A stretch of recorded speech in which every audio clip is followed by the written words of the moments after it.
আসসালামু আলাইকুম রহমতুল্লাহি ওয়া বারাকাতুহু। আমি আব্দুল্লাহ আল নাকিব। আমরা আমাদের দ্বিতীয় নম্বর ওয়ান শট ক্লাসে আমরা চলে আসলাম। আজকে আমরা পড়ব নিউটনিয়ান বলবিদ্যা। নিউটনিয়ান বলবিদ্যার দুইটা পার্ট হবে, আজকেরটা পার্ট 1 এবং কালকে অথবা পরশু, কালকে অবশ্য আমি দিয়ে দিব পার্ট 2টা, কারণ এই চ্যাপ্টারটা যেহেতু একটু বড় তাই আমরা পার্ট 1 এবং পার্ট 2 করেছি। তো আমরা আজকে 3 থেকে 4টা টাইপ পড়ব। তার মধ্যে সবচেয়ে ইম্পর্ট্যান্ট টাইপটা হচ্ছে ব্যাংকিং কোণ। দুই চাকার যানবাহন যেমন সাইকেল, মোটর সাইকেল, এগুলো যখন বাঁক নেয় তখন এরা একটু হেলে যায়। বাস, ট্রাক, কার, তারপরে ট্রেন, এগুলোর ক্ষেত্রে কি করা হয়, এরা তো আর হেলতে পারে না, তার জন্য এদেরকে কি করা হয়, এদের একটা সাইড, রাস্তারই একটা সাইড উঁচু করে দেওয়া হয় যেন সেটা নিরাপদে অনায়াসে বাঁক নিতে পারে। তো সেই বাঁক নেওয়ার যে কোণটা, সেটাই হচ্ছে ব্যাংকিং কোণ। আর এই ব্যাংকিং কোণটা হয় কি খুবই কম পরিমাণ। হ্যাঁ, তো এখানে আমরা দেখি এটা হচ্ছে যে ব্যাংকিং কোণ, আর এটা হচ্ছে বক্রতার ব্যাসার্ধ, আর এই যে এখানে এইচ হচ্ছে কি ভূমি থেকে এক পাশ থেকে আরেক পাশের কতটুকু উচ্চতা, আর এটা হচ্ছে ডি রাস্তার প্রস্থ। এখানে আমরা দুইটা সূত্র মূলত ইউজ হয়, খুবই ইম্পর্ট্যান্ট একটা টপিক কিন্তু খুবই সহজ। হ্যাঁ, এখান থেকে মার্ক তোলা খুবই সহজ। এখানে প্রথম সূত্র হচ্ছে আমাদের ট্যান থিটা সমান হচ্ছে কি ভি স্কয়ার বাই আর জি। এখান থেকে আমরা কি বের করতে পারি, ভ্যালোসিটিটা বের করতে পারি, সর্বোচ্চ বেগটা বের করতে পারি, তারপরে ব্যাংকিং কোণটা বের করতে পারি। আর যদি কখনো চায় তাহলে আমরা কি বের করতে পারি, এখানকার বক্রতার ব্যাসার্ধটাও বের করতে পারি। সাইন থিটা সমান হচ্ছে এইচ বাই ডি ব্যবহার করতে পারি। তাহলে এই দুইটা ভেরি ভেরি ইম্পর্ট্যান্ট আমাদের জন্য। এবার আমরা আসি, যখন গাড়িটির সমতল রাস্তায় বাঁক নেবে তখন কি হয়। ধরেন একটা রাস্তা, এইখানে কোনো ব্যাংকিং ইউজ করা হয় নাই, বা এক পাশ উঁচু করে দেওয়া হয় নাই, বা থিটা কোনো কিছু উঁচু করা দেওয়া হয় নাই, কোনো কিছুই করা হয় নাই, তখন যদি এই বাসটা এই পাশে দিয়ে যায় তখন কোন ঘটনা ঘটবে। তাহলে তো বাস যদি এই পাশে দিয়ে যেতে লাগে কিন্তু বাস তো উল্টাই যাবে, কিন্তু বাস তো উল্টায় না, তাই না? তার সর্বোচ্চ একটা বেগ থাকে, যার কারণে সে এই পাশে দিয়ে এই রাস্তা দিয়েই অনায়াসে বা নিরাপদে যেতে পারে। তাহলে সেটার ক্ষেত্রে আমরা জানি সেটার যোগান দেয় হচ্ছে, তখন কেন্দ্রমুখী বলের যোগান দেয় হচ্ছে কি এফসি সমান কি গতীয় ঘর্ষণ বল। তখন যোগান দেয় গতীয় ঘর্ষণ বল, তখন ঘর্ষণ বলটা তার কেন্দ্রমুখী বলের যোগান দেয়। এখানে বলের যোগান দেয় হচ্ছে ঘর্ষণ বল। তাহলে ঘর্ষণ বল সমান আমরা কি জানি, মিউ কে বা গতীয় ঘর্ষণ গুণাঙ্ক ইন্টু আর, বা আর হচ্ছে কি এখানে আর হচ্ছে প্রতিক্রিয়া বল, আর হচ্ছে কি এমজি, তাই না? আর হচ্ছে এমজি। তাহলে আর সমান আমরা মিউকে ইন্টু আর না লিখে ডাইরেক্ট এমজি লিখি। আর এফসি সমান আমরা কি জানি, এমবি স্কোয়ার বাই আর, বা কেন্দ্রমুখী বল। তাহলে এইখান থেকে আমরা এম কেটে দিই, তাহলে ভি স্কোয়ার সমান হচ্ছে মিউকে ইন্টু আর জি। অতএব সর্বোচ্চ বেগ √ মিউকে আর জি, এটা হচ্ছে সর্বোচ্চ বেগের রাশিমালা, বা সমতলে যখন আমরা বাঁক নিব সেক্ষেত্রে সর্বোচ্চ বেগের সূত্র হচ্ছে √ মিউকে ইন্টু আর জি। মিউকে কি গতীয় ঘর্ষণ গুণাঙ্ক, আর হচ্ছে যে বাঁকটা নিব তার বক্রতার ব্যাসার্ধ, আর জি হচ্ছে কি অভিকর্ষীয় ত্বরণ 9.8। তাহলে এইটাও মার্ক করে দিবেন। তাহলে আমরা আমাদের প্রথম সিকিউটা শুরু করি। হ্যাঁ, প্রথম সিকিউটা আছে ঢাকা বোর্ড 23-এর। 5 মিটার প্রস্থ একটি রাস্তার একটি নির্দিষ্ট স্থানের বাঁকের বক্রতার ব্যাসার্ধ 80 মিটার। রাস্তার উভয় পাশের উচ্চতার পার্থক্য 0.4 মিটার। বাঁক অতিক্রমের পূর্বে একটি গাড়ি 54 কিলোমিটার/আওয়ার বেগে চলছিল। বাঁকের স্থানে রাস্তার ব্যাংকিং কোণ, উক্ত বেগে গাড়িটি নিরাপদে বাঁক নিতে পারবে কি না। তো চলুন আমরা আগে গ নাম্বারটা করে নিই। গ নাম্বারটা কি বলেছে, বাঁকের স্থানে রাস্তার ব্যাংকিং কোণ কত। এখানে কি বলছে, রাস্তার ব্যাংকিং কোণ, আমরা এই চিত্রটা আঁকি, এইটা হচ্ছে রাস্তা, তাই না? এখানে 5 মিটার প্রস্থ, তাহলে প্রস্থ হচ্ছে 5 মিটার। বাঁকের ব্যাসার্ধ আর হচ্ছে 80 মিটার। উভয় পাশের উচ্চতার পার্থক্য, এই যে উচ্চতার উভয় পাশের উচ্চতার পার্থক্য 0.4 মিটার, তাই না? এবার এটাতে আমাদের হয়ে যাবে ব্যাংকিং কোণ। আর গাড়ি কি 54 কিলোমিটার পার আওয়ার বেগে চলছিল, ওটা আমাদের ঘ নম্বরে লাগবে। তাহলে আমরা জানি এখানে কি থিটা, ব্যাংকিং কোণ চাইছে, তাহলে আমরা জানি একটু আগেই দেখাই দিলাম সূত্রটা, সাইন থিটা সমান হচ্ছে কি লম্ব বাই অতিভুজ। লম্ব হচ্ছে কি এইচ বাই ডি, এটা হচ্ছে কি এইচ, এটা হচ্ছে ডি বা প্রস্থ, এইচ বাই ডি। থিটা সমান হচ্ছে সাইন ইনভার্স কি এইচ হচ্ছে 0.4, ডি হচ্ছে 5, অতএব থিটার মান হচ্ছে 588 ডিগ্রি প্রায়। এখানে কি দেখলাম আমরা, ব্যাংকিং কোণটা খুবই কম, তাই না? এর জন্য আমি বলছিলাম খুবই কম যদি থিটার মান হয় সাইন থিটা সমান ট্যান থিটা ধরা যায়। এবার আমরা ঘ নাম্বারে আসি। ঘ নাম্বারে বলেছে উক্ত বেগে গাড়িটি নিরাপদে বাঁক নিতে পারবে কিনা। উক্ত বেগ কত? 54 কিলোমিটার পার আওয়ার। তাহলে আমরা কি বের করব? সর্বোচ্চ বেগটা বের করব। সর্বোচ্চ বেগটা বের করে দেখব যে সেটা 54 কিলোমিটার পার আওয়ার থেকে বেশি না কম। গাড়ির বেগ কত? 54 কিলোমিটার পার আওয়ার। এটাকে আমরা যদি মিটার পার সেকেন্ডে আনি, 54 কিলোমিটার হচ্ছে 1000 মিটার, আর 3600 সেকেন্ডে 1 ঘন্টা মিটার পার সেকেন্ড। তাহলে এটা হচ্ছে 15 মিটার পার সেকেন্ড। এবার আমরা দেখব নিরাপদে বাঁক নিতে পারবে কিনা, তাই না? নিরাপদে বাঁক নিতে হলে কি করতে হবে? আমাদের আবার ওই ছবিটা আঁকি। এইটা হচ্ছে ব্যাংকিং কোণ থিটা, এইটা হচ্ছে এইচ, এটা হচ্ছে ডি, আর এটা হচ্ছে আর। আর সমান দেওয়া আছে 80 মিটার, এইচ সমান দেওয়া আছে 0.4 মিটার, ডি সমান দেওয়া আছে 5 মিটার। তাহলে আমরা এখান থেকে আমরা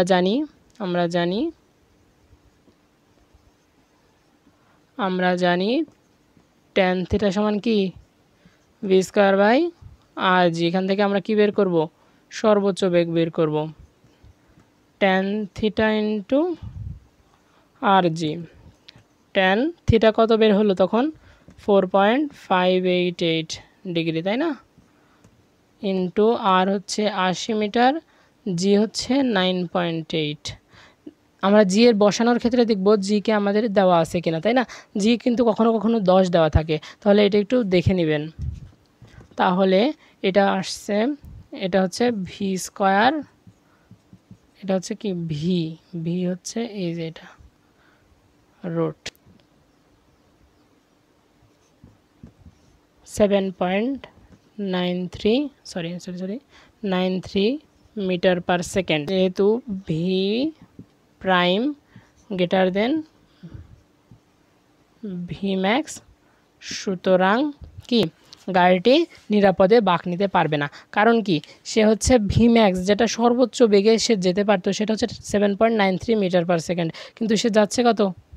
15 মিটার পার সেকেন্ড বেগে। এবার আমরা আসি টাইপ 1-এর 2 নম্বর প্রশ্ন। সেটা হচ্ছে কুমিল্লা বোর্ড 23-এর।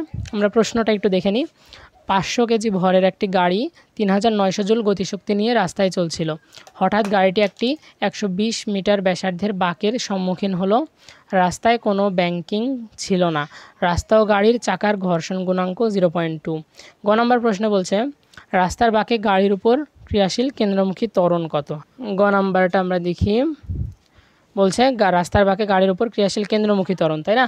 এখানে আগে কি দেওয়া আছে? আমরা এই কে সমান জানি। আমরা প্রথমে কি দেওয়া আছে? আমাদের গাড়ির গতিশক্তিটা দেওয়া আছে, তাই না? গতিশক্তি আমরা কি জানি? কে সমান হচ্ছে হাফ এম ভি স্কয়ার। আমরা এখান থেকে কি বের করে নেব? প্রথমে আমরা তার বেগটা বের করে নেব। বেগটা কিন্তু দেওয়া নাই, কিন্তু বেগটা দেওয়ার জন্য আমাদের একটা ক্লু দিয়ে দিছে। হ্যাঁ, তাহলে আমরা এখান থেকে বেগটা বের করে নিই। ভি স্কয়ার সমান হচ্ছে 2ek ডিভাইডেড বাই এম। তাহলে 2 ইন্টু 3900 জুল, কেজি হচ্ছে 500 কেজি। এখানে আমরা ডাইরেক্ট ভি বের করলে রুট ওভার এটা। তাহলে ভি আসতেছে 3.9497 মিটার পার সেকেন্ড। এবার আমরা কি বের করলাম, শুধুমাত্র এখানে আমরা বের করলাম তার বেগ, তাই না? তার বেগ বের করলাম। এবার কি বলেছে, ক্রিয়াশীল কেন্দ্রমুখী ত্বরণ। আমরা কেন্দ্রমুখী বল সমান জানি এম, কেন্দ্রমুখী বল M V square by R. আর আমরা কোনো বল সমান জানি কি, এফ সমান হচ্ছে এম এ। তাহলে এ সমান কি হবে, ভি স্কোয়ার বাই আর, তাই না? তাহলে আমাদের কেন্দ্রমুখী ত্বরণ কত? কেন্দ্রমুখী ত্বরণ হচ্ছে আমাদের ভি স্কোয়ার বাই আর। কেন্দ্রমুখী ত্বরণ, অতএব কেন্দ্রমুখী ত্বরণ সমান হচ্ছে কি, V square by R. V square, V হচ্ছে 3.9497 স্কোয়ার 120 মিটার। তাহলে আমাদের কেন্দ্রমুখী ত্বরণের মান হচ্ছে 0.13 মিটার পার সেকেন্ড স্কোয়ার। এটা হচ্ছে কি গ নম্বরের অ্যান্সার। ঘ নম্বরে বলছে সর্বোচ্চ বেগ নিয়ে বাঁক অতিক্রম করতে হলে চালককে তার গাড়ির বেগ কি পরিমাণ পরিবর্তন করতে হবে। তাহলে এটা কি আমরা প্রথমেই থিওরি দেখে আসছি।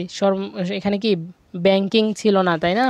এখানে ব্যাংকিং ছিল না। ব্যাংকিং না থাকলে আমরা সর্বোচ্চ বেগের সূত্র কি জানি? আমরা ঘ নম্বরে যাই। ব্যাংকিং না থাকলে সর্বোচ্চ বেগের সূত্র হচ্ছে √ মিউ ইন্টু আর জি, তাই না? √ ইন্টু আর জি। তাহলে মিউ এখানে কি, মিউ কত? ঘর্ষণ গুণাঙ্ক 0.2। তাহলে √ 0.2, আর দেওয়া আছে 120 মিটার, জি হচ্ছে 9.8। তাহলে ভি আসতেছে কত আমাদের, সর্বোচ্চ ভি ম্যাক্স। এখানে ভি ম্যাক্স হবে, হ্যাঁ, 15.3362 মিটার পার সেকেন্ড। এটা হচ্ছে কি আমাদের ভি ম্যাক্স বা সর্বোচ্চ বেগ হচ্ছে 15.3362 মিটার পার সেকেন্ড। তার সর্বোচ্চ বেগ নিয়ে অতিক্রম করতে হলে চালককে তার বেগ, গাড়ির বেগ কি পরিমাণ পরিবর্তন করতে হবে। তার গাড়ির বেগ কত ছিল আমরা গ হতে পাই, তাই না? গ হতে পাইছি কি, গ হতে পাই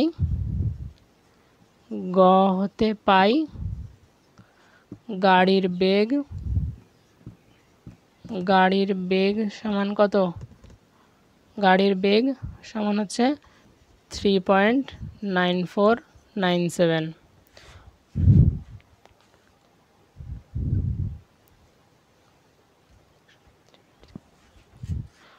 অতএব গাড়ির চালককে বেগ পরিবর্তন করতে হবে। ডেল ভি সমান হচ্ছে 15.3362 মাইনাস 3.9497, তাই না? এইটা হচ্ছে কত, 11.3865 মিটার পার সেকেন্ড।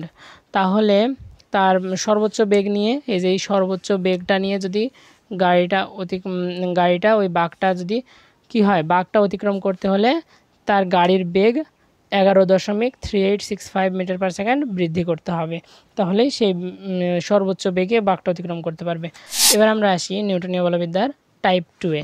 টাইপ 2-এ আমরা রেখেছি ঘাত বল, বলের ঘাত এবং হচ্ছে মেইনলি সংঘর্ষ।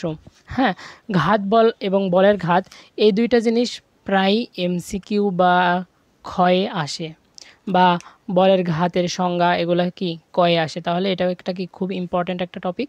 তাহলে ঘাত বল হচ্ছে কি মান অনেক বেশি বা ক্রিয়াকাল অনেক কম।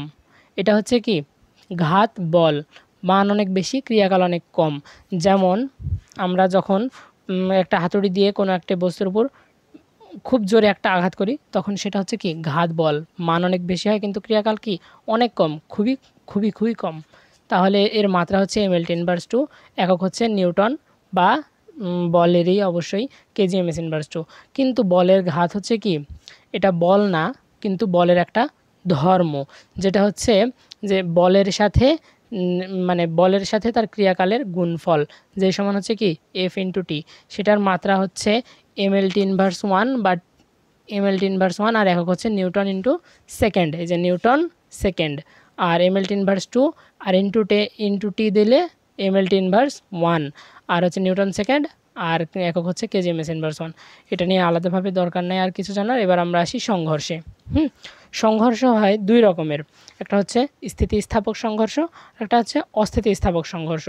স্থিতিস্থাপক সংঘর্ষের ক্ষেত্রে ভরবেগ এবং গতিশক্তি দুটোই সংরক্ষিত থাকে, এটা হচ্ছে স্থিতিস্থাপক সংঘর্ষ। স্থিতিস্থাপক সংঘর্ষেও কিন্তু ভরবেগ সংরক্ষিত থাকে, কিন্তু এখানে কোনো প্রকার কি গতিশক্তি সংরক্ষিত থাকে না।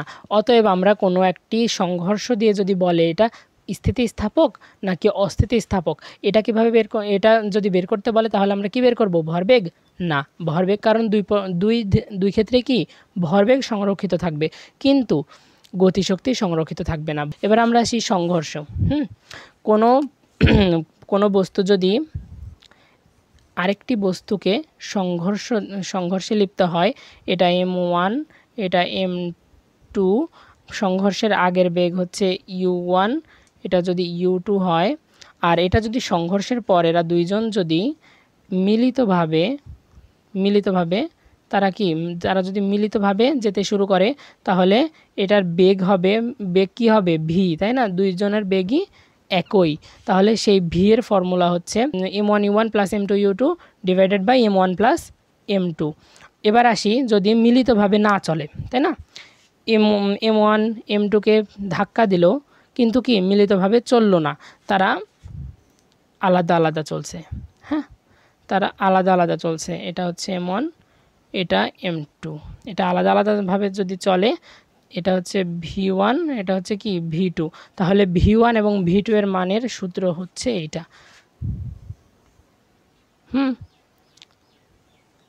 এটা হচ্ছে M1 minus M2 into U1 divided by M1 plus M2 plus 2M2U2 divided by M1 plus M2, আর V2 হচ্ছে 2M1U1 divided by M1 plus M2 plus M2 minus M1 U2 divided by M1 plus M2। এটা একটু বড় সূত্র, এটা একটু তাও একটু ট্রিক্স দিয়ে মনে রাখলে খুব সহজ। এটা আমারও অনেক সমস্যা হতো এটা মনে রাখতে। যেমন এটা হচ্ছে M1 minus M2 into U1, শুধুমাত্র এই U1 এর জায়গাতে কি বসাবো আমরা? দ্বিতীয়টার ক্ষেত্রে U2, আর এখানে 2M2U2, এই M2U2 এর জায়গায় কি বসাবো? M1U1। এইখানে আরেকটা জায়গা আছে M1 মাইনাস M2, এখানে হচ্ছে M2 মাইনাস M1, এই তিনটা জায়গা। এই তিনটা মনে রাখবেন, V1 এবং V2 এটা হচ্ছে তিনটা জায়গায় পার্থক্য আছে, এই তিনটা জায়গা মনে করে যাবেন, তাহলে ইনশাল্লাহ মনে রাখতে পারবেন এই সূত্রটা। এগুলো তাহলে উঠাই নেন। এগুলো ছিল আমাদের টাইপ 2 এর থিওরি। এবার আমরা সরাসরি প্রশ্নে চলে যাব। এবার আমরা আসি টাইপ 2 এর প্রথম প্রশ্ন, সেটা হচ্ছে সিলেট বোর্ড 23। সিলেট বোর্ড 23 আমরা কি প্রশ্নটা দেখি একটু। 2 কেজি ও 3 কেজি ভরের দুটি বস্তু যথাক্রমে 8.8 ms ইনভার্স 1 এবং 1.2 ms ইনভার্স 1 বেগে বিপরীত দিক হতে এসে সংঘর্ষের পর বস্তু দুটি একত্রে মিলিত হয়ে নির্দিষ্ট দিকে চলতে লাগলো। সংযুক্ত বস্তু দুটির চূড়ান্ত বেগ উক্ত সংঘর্ষ স্থিতিস্থাপক না অস্থিতিস্থাপক? তাহলে চলুন আমরা শুরু করি। এখানে গ নাম্বারে বলছে কি চূড়ান্ত বেগ, তাহলে কি বস্তু দুটি দুই দিক থেকে আসতেছিল, তাই না? একটা এই দিক থেকে যদি ধরি,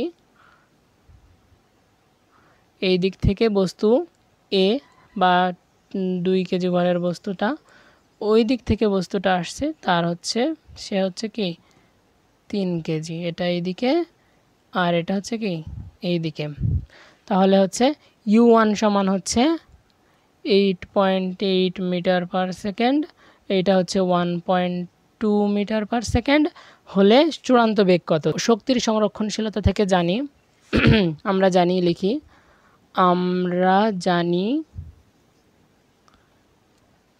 M1U1 প্লাস M2U2 সমান কি M1 plus M2 into V, তাই না? এই V হচ্ছে কি মিলিত বেগ, এই V এর মানে আমরা বের করব, সমান হচ্ছে M1U1 plus M2U2 divided by M1 plus M2। তাহলে আমরা মানগুলো বসাই নিই। M1 কি দেওয়া আছে 2 কেজি, U1 দেওয়া আছে 8.8, তারপর M2 3 কেজি, এখানে আমরা U2 কত বসাবো? 1.8 ms ইনভার্স 1 না, কারণ কি এটা কি বিপরীত দিকে থেকে আসছে। আমরা 2 কেজিকে যদি পজিটিভ ধরছি, সেহেতু একটাকে অবশ্যই নেগেটিভ ধরতে হবে, তাহলে আমরা 3 কেজির ওইটাকে ওর বেগকে নেগেটিভ ধরি 1.2, আর M1 হচ্ছে M2 3। এবার আমরা V সমান হচ্ছে 2.8 মিটার পার সেকেন্ড, এটাই কি গ নাম্বারের অ্যান্সার। ঘ নাম্বারে কি বলছে দেখি, উক্ত সংঘর্ষ স্থিতিস্থাপক না অস্থিতিস্থাপক। আমরা সংঘর্ষ স্থিতিস্থাপক নাকি অস্থিতিস্থাপক এটার জন্য কি বের করব বলেছিলাম, ভরবেগ নাকি গতিশক্তি? গতিশক্তি, কারণ ভরবেগ দুইটাতেই সংরক্ষিত থাকে, স্থিতিস্থাপক সংঘর্ষেও অস্থিতিস্থাপক সংঘর্ষেও। তাহলে আমরা গতিশক্তি বের করব কি সংঘর্ষের আগে এবং সংঘর্ষের পরে। তাহলে সংঘর্ষের আগে আমরা কি বের করব, গতিশক্তি। সংঘর্ষের পূর্বে, হ্যাঁ, সংঘর্ষের পূর্বে গতিশক্তি,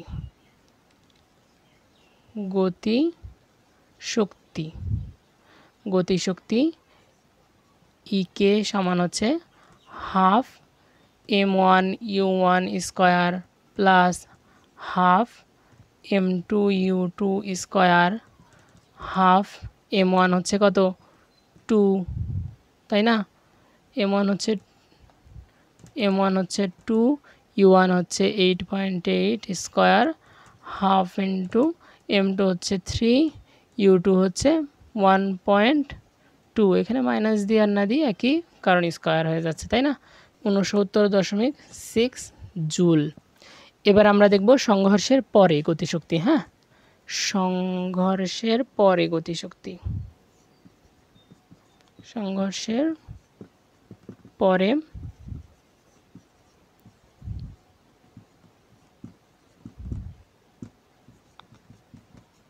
কে প্রাইম সমান হচ্ছে half m1 plus m2 into V square. কারণ কি, তারা কি মিলিতভাবে গেছে, তাই না? সংঘর্ষের পর তারা মিলিতভাবে গেছে, মিলিতভাবে এবং মিলিত বেগে।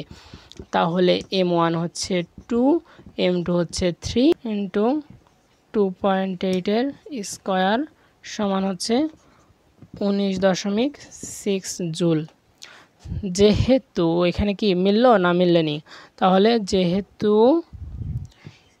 ইকে নট ইকুয়াল ইকে প্রাইম বা সংঘর্ষের আগে এবং সংঘর্ষের পরে গতিশক্তি সংরক্ষিত কি একই নয়, সেহেতু সংঘর্ষটা কি, অতএব সংঘর্ষটি অস্থিতিস্থাপক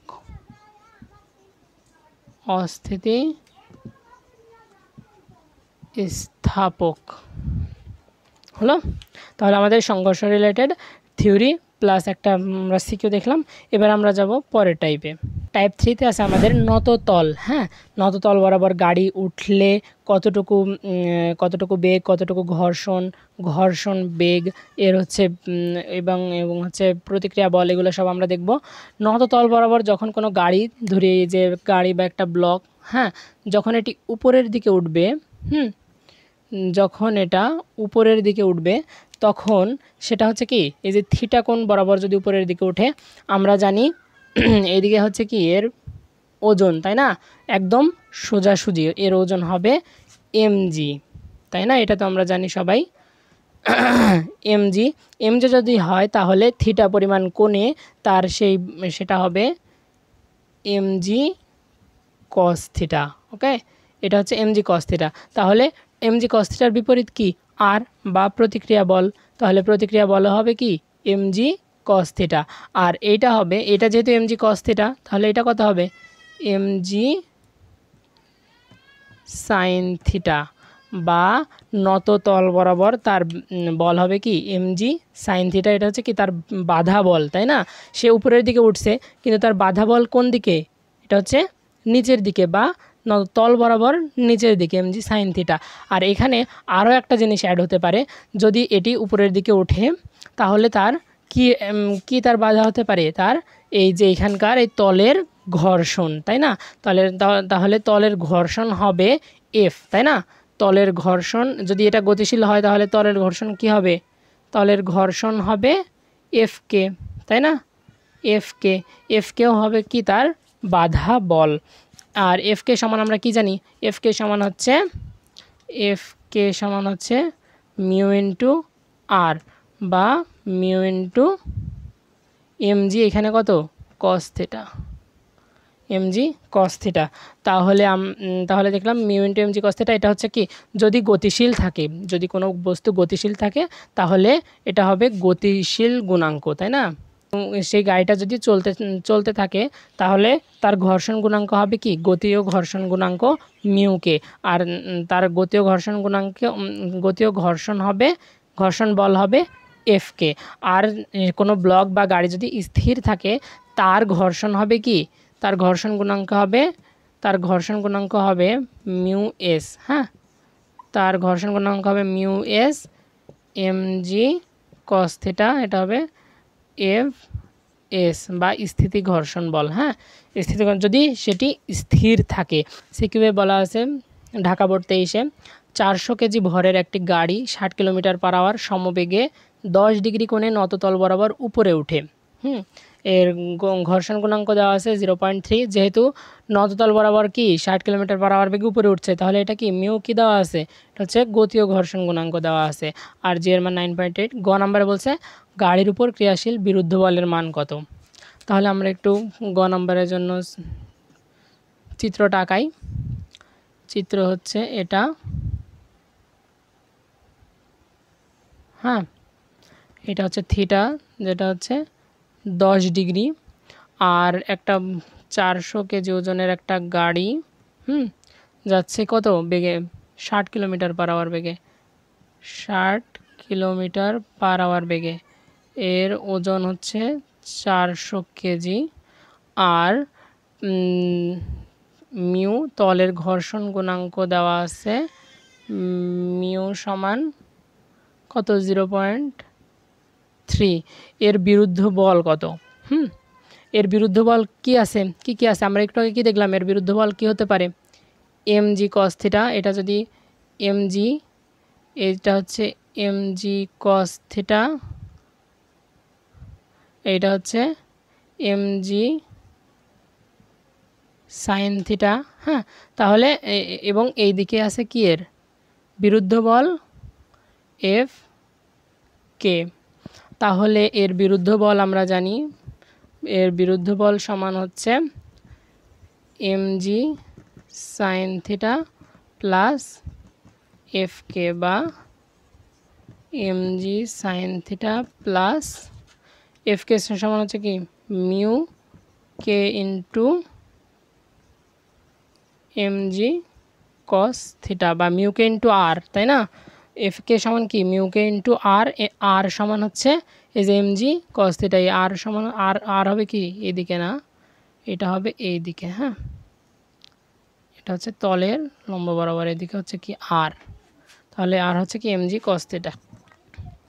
তাহলে আমরা এখান থেকে mg কমন যদি নিই, না mg কমন এম, তাহলে এখানে আমরা জানি m হচ্ছে 400 কেজি, জি হচ্ছে 9.8, সাইন 10 প্লাস মিউকে হচ্ছে 0.3, 400 9.8 ইন্টু কস 10 ডিগ্রি, 1838.835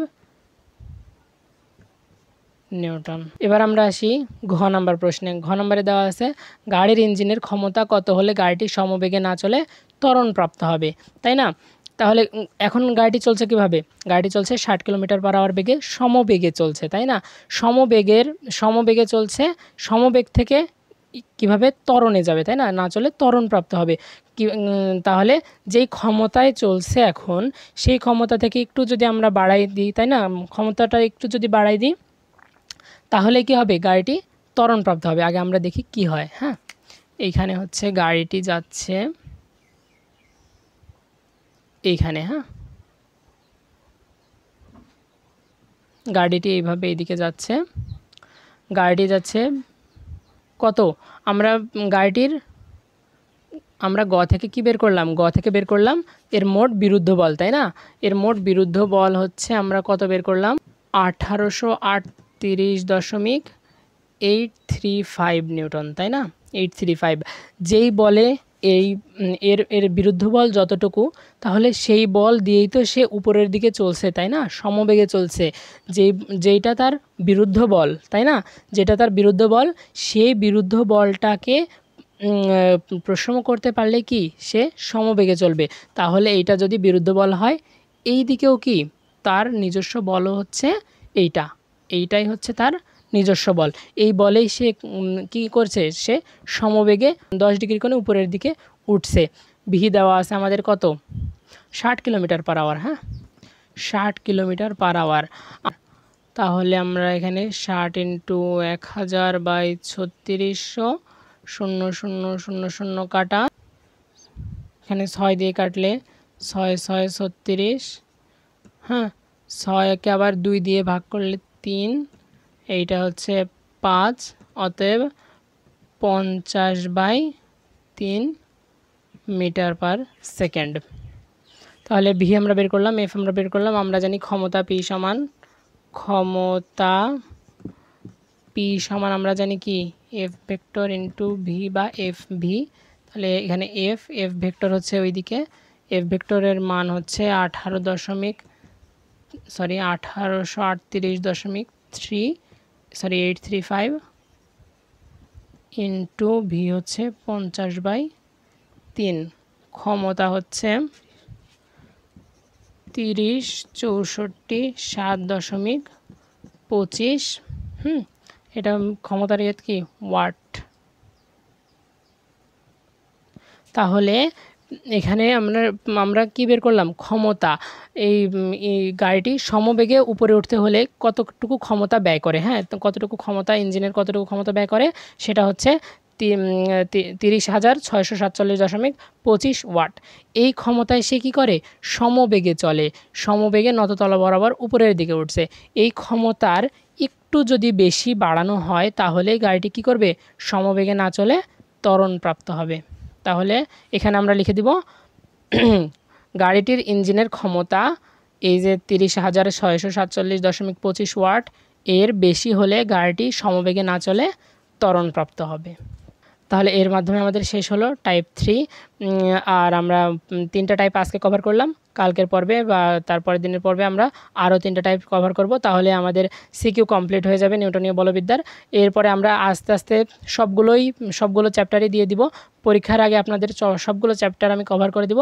আপনারা বেশি বেশি করে শেয়ার করবেন বন্ধুদের সাথে। আসসালামু আলাইকুম রহমতুল্লাহি ওয়া বারাকাতুহু।